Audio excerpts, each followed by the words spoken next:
Hi, thank you so much for joining me this afternoon as we look at 5 Marks of a Methodist.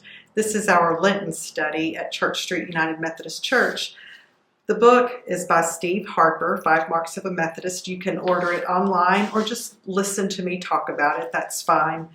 The book is inspired by John Wesley's work that he wrote back in 1742. It was an 8-page tract called The Character of a Methodist.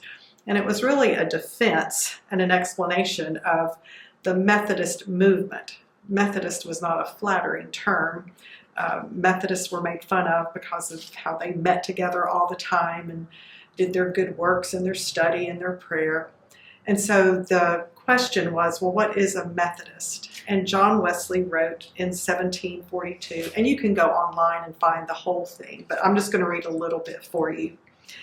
He says, "The distinguishing marks of a Methodist are not his opinions of any sort, his assenting to this or that scheme of religion, his embracing any particular set of notions, his espousing the judgment of one man or of another, are all quite wide of the point."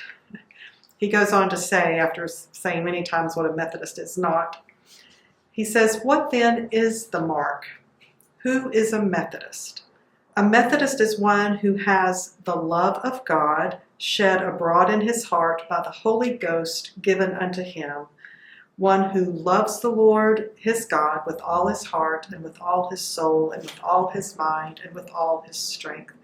God is the joy of his heart and the desire of his soul."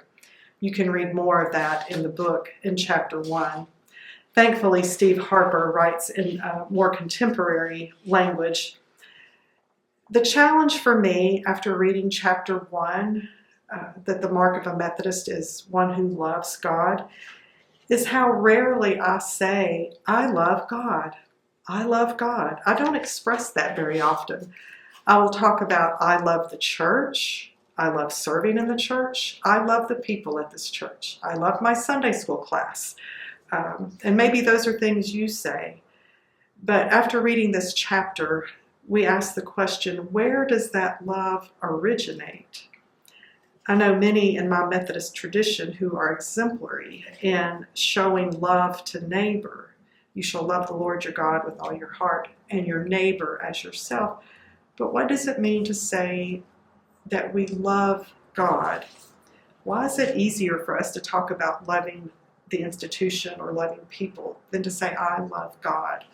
Steve Harper asks, he says, some of our loves are illegitimate. There are things that we shouldn't love and must be challenged.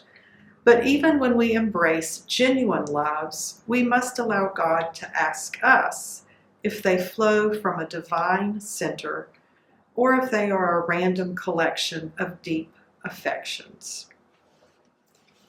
Parker Palmer talks about God gives us a love where we are not divided. I would challenge you this week as you read chapter 1 to think about what does it mean to say that I love God.